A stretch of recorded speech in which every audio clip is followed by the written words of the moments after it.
Hello guys, this is the Organic Guy and welcome to Organic Adventures.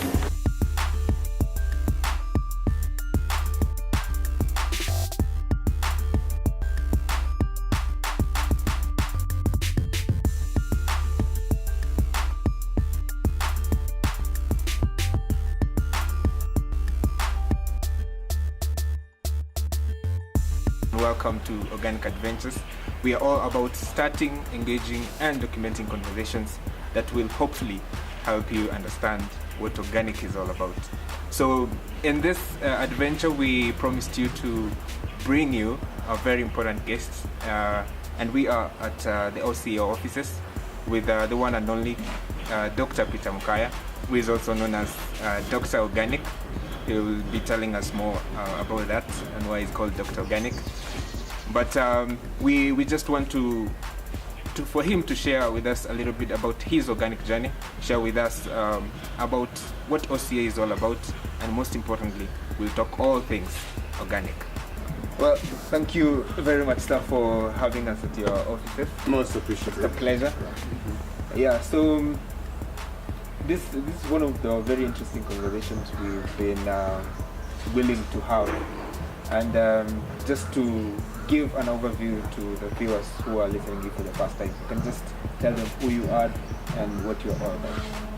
Thank you, and thank you for the opportunity to say who we are, what we do, and why we do what we do. As I said, my name is Dr. Peter Mokaya. Some people call me Dr. Organic, and there's perhaps a good reason behind that. I'm the CEO of Organic Consumers Alliance. Organic Consumers Alliance, as you correctly say, is about all things organic foods, all things organic lifestyle, all things about the philosophy of organic. And many people are a little disturbed about what is this thing about organic. Firstly, let me just say that I come from a background of healthcare. I'm a physician. I'm a public health physician. Been in this field for the last 3 decades. Yes, believe it or not, 3 decades plus. And I'm still about 25 years young. Okay. That's how I feel. Yeah. Thank you, as I said again, for the opportunity to share. I oftentimes find it difficult to know what to say and what not to say. Okay. But in the particular case, let's just talk about the generalities, the broad issues. Yeah. Having said who I am and what my name is, perhaps the thing I would like to share with the audience is what is this thing people call organic, or some people, because of the accents, call organic. As in, what's the difference between these foods that are organic and foods that are not? The key differentiating factor for the general audience is that these are foods that are grown without using agrochemical synthetic products. Yeah. They're usually grown without these agrochemical substances, which don't only poison the soil, but that also are externally sourced. They're expensive, they're unaffordable, and from an organic point of view, the residues are being implicated to cause problems that are not only associated with the health of the soil, but importantly for me as a physician, are associated with the interfering with the health of human beings. It's interesting you mentioned about being a health physician, a public health physician, Right. And also you mentioned about you were at the Hopkins University in the US. Yes. So for me, I see those as lucrative opportunities. When I used to grow up, being a doctor was a big deal. Yes. So what was some of the things that made you switch your profession from being in the medical field to actually wanting to create awareness as to why people should eat organic? Yes. Firstly, as a physician who has also involved himself in research, I've worked among my other institutions. I've worked with the Kenya Medical Research Institute. I have been involved in research at an advanced level at Hopkins University, which is the premier school of public health, probably the most famous, most reputable school of public health globally. And some of the issues that came out in this journey were the need to interrogate how we can not only treat disease, but also how we can prevent disease. In the course of that journey, about 10 years ago, ask myself these deep questions: how do we contribute to make a difference to people's well-being? We can do that through intervening at the clinic where we treat people who are sick, or we can also intervene by making sure that people are healthy, by providing health care and make sure you maintain health as opposed to taking care of those who are sick and actually managing sick care. And as we all know, as the public knows, prevention is better than cure. Yes. And then specifically people ask me, oh doc, why are you doing this stuff in the clinic? And I've told them in 431 BC, there's the father of modern medicine.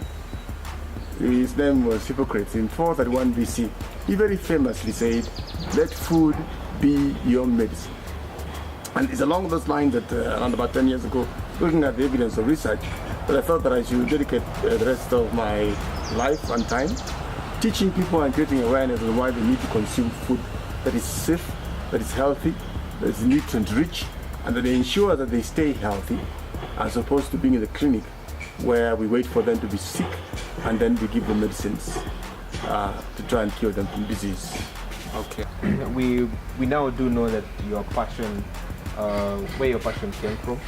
So, and you've been doing this work for a while. Yes. So what will you can give us a little bit of how OCA came about and what OCA is all about. OCA as a concept was in my mind more than 15 years ago, but as an organization about 8 years ago. I wanted to proactively and deliberately move, as I said, from intervening as a public health physician from doing the clinic stuff. So moved out of the clinic, as it were, into the field, into the masses, and said, well, to be able to set up an institute like that, we needed to put in place an organization that specifically advocates for creating awareness among consumers on the need to consume food, not just as food as a nutrient, but also as a medicine, as part of that continuum of care that involves preventive care, curative care, rehabilitative care, to be able to, in a small way, create a platform, both online and on the surface, where I interact with different stakeholders, starting with farmers who plant the food, the value chain people who transport, who bag the food, and eventually, of course, consumers, to create evidence-based awareness on the reason why we should consume what we now call organic food as opposed to conventional food, which is often grown with these residues of toxic agrochemicals. Yeah, exactly. So that informed about 8-10 years ago the creation as a small entity of what now is growing to become a respected national, regional, and global entity that focuses on creating awareness among different stakeholders. So I say especially focus on consumers, but also using this evidence to advocate with policymakers to ensure that we anchor organic food consumption and production on policy frameworks. Yeah, I'm a person who just heard about why people should eat organic, and there's a whole fuss about it, as the importance of you should eat organic. So why should I start to care as to why I should eat organic? Firstly, for lack of a better word, these foods that are not grown with external synthetic chemicals. For lack of a better word, a lay person, you would probably refer them to the foods that your grandmothers and grandfathers eat. That food was organic. Yes. Why? Because it was grown naturally, using locally available materials. It didn't have any contamination from these agrochemicals. It was grown within the context of nature in an environment that was harmonious, that was enriching the soil, that ensured the soil nutrients came into the food, and that when you consume this food, it ensured that you were able to actually, without any effort, maintain your health status. This for somebody who's probably new to organic, I'll say if you don't want to use the word organic for those who are within Kenya and the East African region, you could use the word kienyeji. For example, why it's preferred to eat kienyeji chicken or kienyeji eggs, and I think most people intuitively can relate to that. And as you may know very well, people without anybody creating awareness, they know that kienyeji eggs, aka organic eggs, are more nutritious and even taste better than the modern broiler chicken kind of egg. So that's really what I would start with. Taste is a factor, access is a factor, and of course people then will know that this is food that I need to consume because it's healthy, it's tasty, and it's available and affordable. Thank you. Yeah, it's important also you mentioned about that. So the other day we were doing our second episode. Right. We were asking people as to why they actually eat organic, and one of the excuses, the most excuse that people gave was that there is lack of availability of organic products. So do you think that is a legit question or excuse that one should have, or is just people being lazy and giving out the excuse?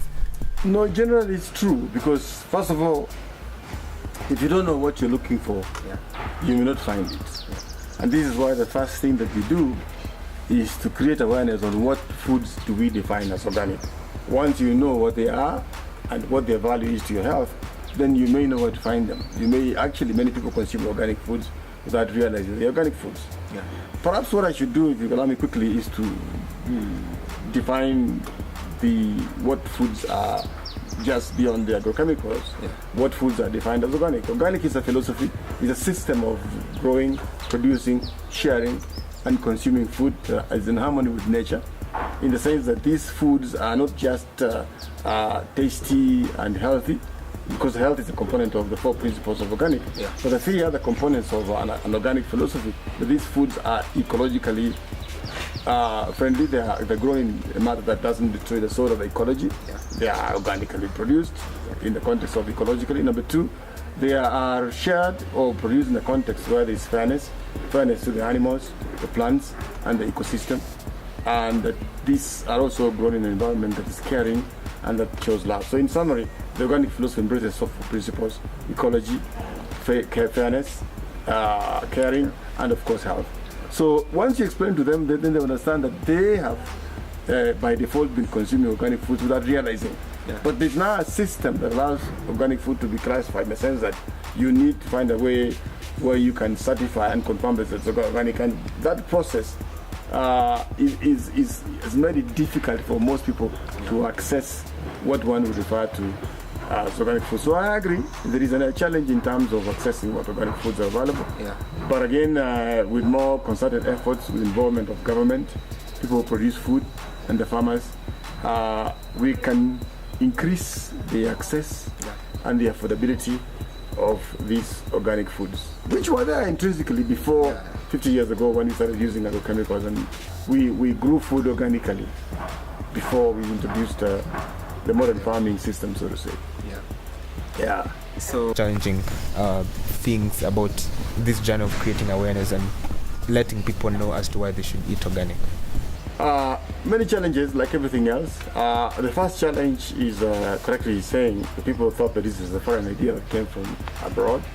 And the first thing you have to do is to kind of shift people's thinking that organic was actually the food that our grandparents ate. These last 2 generations, the generation of my father and myself and my children, who think that organic is a trendy, for the rich, a kind of niche food where those rich people in Karen and in those suburban areas can afford, because it's pricey.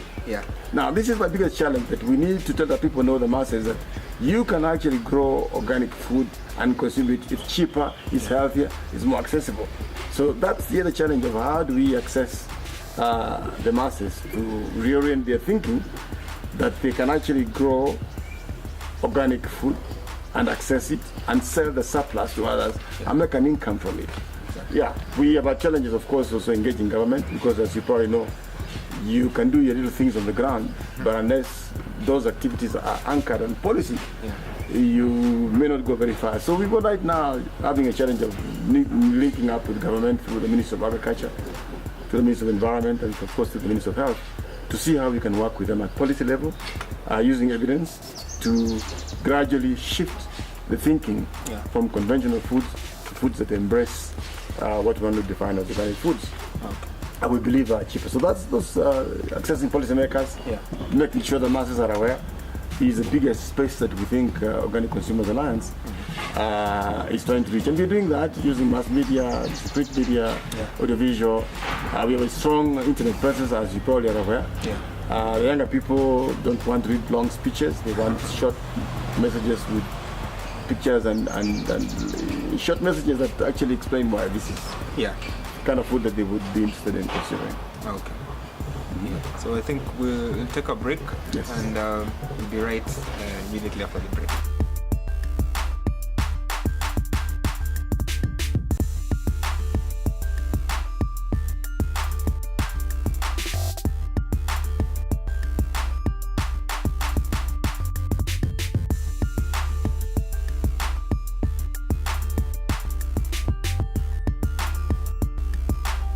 Well, welcome back to Organic Adventures. We, of course, are one-on-one with Dr. Peter Mokaya, also known as Dr. Organic.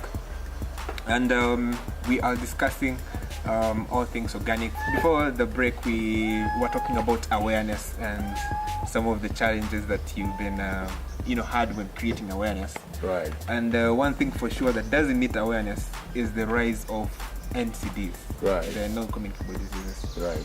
So, what do you think? Is there a critical role that organic foods can play in terms of minimizing the rise of the non-communicable diseases? Indeed, and I appreciate you asking that question. There is clearly a definite role that organic foods can play in reducing and mitigating the rising incidences and prevalence of chronic diseases, include cancer, diabetes, blood pressure, and others. And this month happens to be, the month of October is globally, internationally known as the Cancer Awareness Month. So I appreciate your question because it's relevant. From a preventive perspective, two things that an individual can do to reduce the incidence or risk of getting into these chronic diseases is through consuming the right diet and exercise. Oftentimes, 80% of that mitigation comes from eating the right food, and 20% more or less from exercising. So I would say that indeed organic food sits pretty on the table as one of those things that one can do, or foods one can consume to reduce the risk of getting these chronic diseases, including cancer. Not just for prevention purposes, but even as part of the treatment package. If one consumes food that's free from chemical residues that are toxic, one can actually mitigate the risk of cancer. And if one is already infected, it can also reduce, be part of the treatment package towards the journey of healing or recovering or getting a remission from cancer. Yeah. Another hot topic right now, another hot issue that is going on is the issue of the Big Four. You know, the Kenyan government has laid out its plan for the next 5 years on what it intends to achieve. We are talking about food security, we are talking about universal healthcare, we are talking about manufacturing, and also affordable housing. So those are big measures the government has dedicated itself in doing. Do you see organic playing a role in terms of trying to achieve the Big Four for the government that has set? Indeed, in my view, the Big Four is just one huge big agenda that's anchored on food security. That's, in my view, the biggest, the strongest, and the broadest foundation of achieving the Big Four. And food security, what is food security? If you were to go by the FAO definition of 2012, this is when all people have access to adequate amounts of food that meets their personal preferences, that is safe, nutritious, and enables them to actively engage in the daily activities for the achievement of the highest quality health. And in my view, that for me is what brings organic foods as a key contributor or solution to achieving the Big Four agenda. Because unless food is safe, you cannot achieve food security.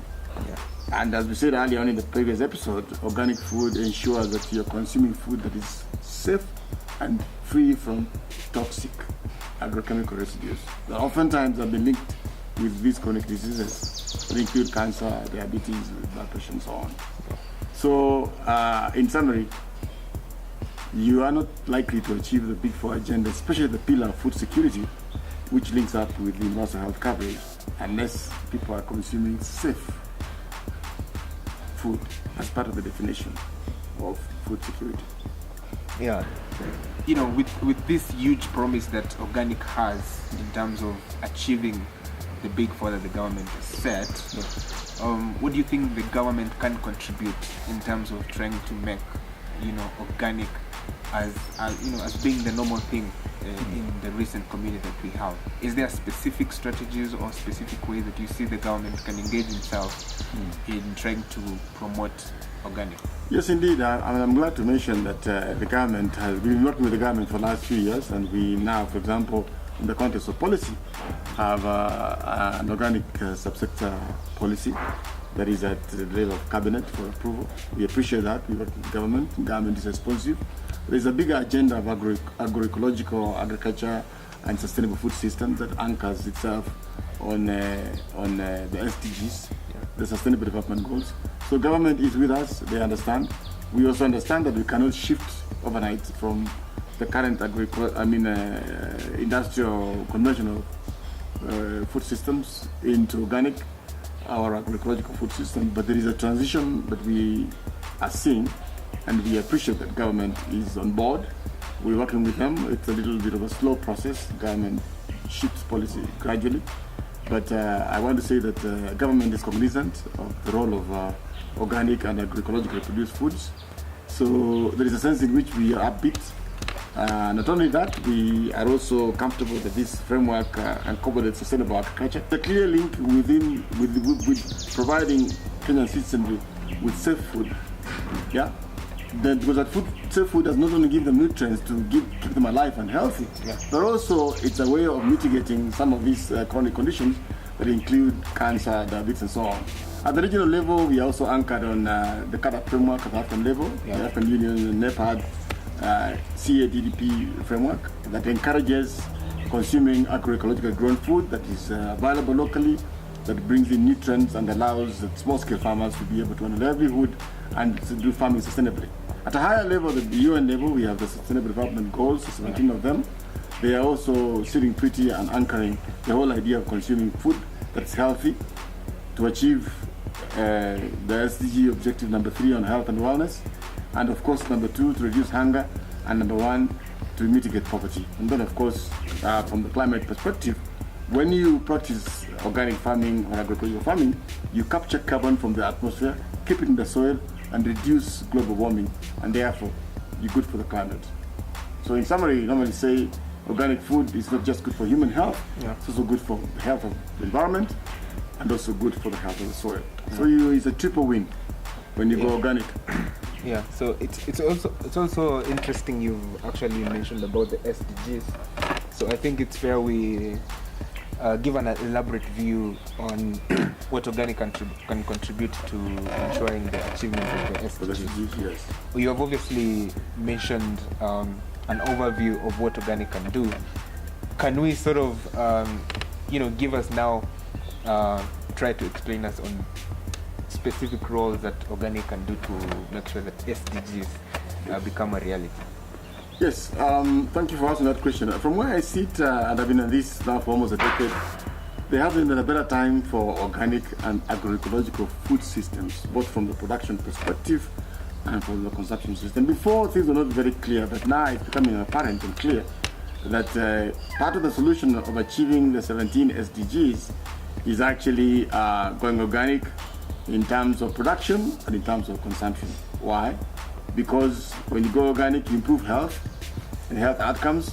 And number 2, you improve soil health. Number 3, you mitigate climate change because you are able to reduce the carbon that's in the atmosphere which causes warming, capture it in the soil, and you're able to mitigate climate change. Yeah. Yes. Then talking about health, we have obviously talked about health. We have talked about ending hunger. Yes. And climate. Yes. Can you sort of give us that overview, the connection between having a good climate and all the way to actually achieving the health of the universe in general? The connection that organic can make up across all those points. Beautiful. As I said earlier on, and to put it a bit using different words, when you grow food organically with the intention of people consuming it, the food that is healthy and people's health improves, the process of growing organic food involves using composting, green manures, and the waste products of animals, usually what you call farmyard manure, but also green manure, which is the the dead leaves and other green materials that you generate what you call green manure. The process of doing that requires that involves capturing carbon from the atmosphere, getting into the soil, and in the process you enrich the soil while capturing carbon from a process known as carbon sequestration. That process directly reduces global warming and therefore mitigates climate change. In fact, the evidence shows that more than direct and indirect effects of global warming are from agricultural activities. The current agricultural activities use fossil fuels, use external fertilizers and agrochemicals that create more carbon into the atmosphere. Organic agriculture or agricultural agriculture does the opposite. It reduces use of these fossil fuels, it uses local materials, composting, green manure, and allows for the enrichment of the soil, while at the same time ensuring that nutrients are captured in the soil to generate what's healthy food. And that's what we call organic foods. So it's a triple win, both for the health of humanity, as I said, the health of the soil, and most importantly and lately, for the health of the climate. So the SDGs summarize, they say clearly that the SDGs are for people, for planet, and for profits, in that order. And I also think that that's a critical point. You have obviously been doing this sense of creating awareness for a while now. What gives that sense of hope that we are heading in the right direction? Is there, signs you're seeing that, gives you that hope? We're headed in the right direction. It's, a matter of time before we see organic doing its thing. Thank you for asking that question. If you asked me that question 10 years ago or 5 years ago, I'd have been pessimistic. But what drives us is passion, is purpose, is persistence, and evidence. As we sit right now, we're sitting pretty because the evidence shows that the whole world has suddenly realized that we cannot live sustainably unless we shift from the current conventional external inputs based ways of producing food and consuming food to more sustainable approaches that use local materials that are valuable and accessible and affordable to farmers, oftentimes small-scale farmers, who, as I'm sure you know, feed 80% of the world. We see now evidence locally and regionally and globally of people shifting into organic farming. It's a good space to be in at this point in time, to be in the organic space or the agroecological space, because in many ways all frameworks from the global frameworks at the UN level, the United Nations framework on Convention on Climate Change, the UN framework of SDGs, at the regional level, CADAP, at the national level, the Big Four agenda, in the context of Kenya. All these frameworks are aligned in such a manner that organic foods are a key contributor to solving or a solution to those frameworks, both in the context of food security, in the context of mitigating NCDs, chronic conditions like cancers and diabetes, and of course in the context of mitigating climate change, from the context of sequestrating carbon and ensuring that we're practicing agriculture that's friendly to the small-scale farmer and also friendly to the planet. We obviously see the benefits of organic, but from your context, do you see that a time will come when everyone will be consuming organic foods as their pleasure? Thank you for asking that question. Within the context of a vision, given where we've come from and where we are right now, that is the desired future. That is the utopia that we envision. That is the world that we look forward to. Not necessarily in our generation, but I do believe that that's possible, and there is evidence that we move in that direction. For example, recently we traveled to India, and there's a state that is the size of Moranga County and Nairobi County combined, Sikkim, the north of India, where they're practicing 100% third-party certified organic. In Brazil, about 35% of their food production is now organic and agroecological. In Denmark, it's going organic. They are right now at almost 60% organic food production as a nation. Their policy frameworks are anchored on that. And many other examples in Europe and in Africa. There is movements in Ghana. Ghana currently subsidizing production of organic composting and manures, together with other seed production systems. And many other components, including Kenya. So I am an optimist. So I believe that there is going to be a time when 100% of food production and consumption is going to be agroecologically organic, because that's what the UN wants to achieve as well, through the framework of let's not leave anyone behind. Let's produce this for people, for planet, and of course for sustainable profits. We understand that we are in the context of an economic system. So organic can produce money, can make money sustainably. And we are working with other partners in energy. We're moving towards sustainable energy, green energy, using wind, using solar, using hydro, and using geothermal. So from a socio-economic and political point of view, I think the cosmos and the energies around the UN framework, regional frameworks, are all conspiring towards a sustainable art. Because eventually we all want to live healthy, we want to live in a balanced manner, we want to live in an environment whereby we protect not just our own health and make money, but also sustain the capacity of the earth to carry us as we go into the future. Yes, so there's optimism, there is hope, and there is evidence that that's happening. Slowly, of course, but clearly there are low-hanging fruits that we can see from locally, nationally, regionally, and globally. So the future looks good. We are seeing great signs that we are in the right direction in terms of the UN, the government are actually putting their efforts into making sure that people are aware of organic. From your perspective as Organic Consumers Alliance, do you think there is a magic switch that you actually need for everyone to become aware about organic? If there was a magic, a switch that you will need in terms of making everyone become aware on organic? Yes.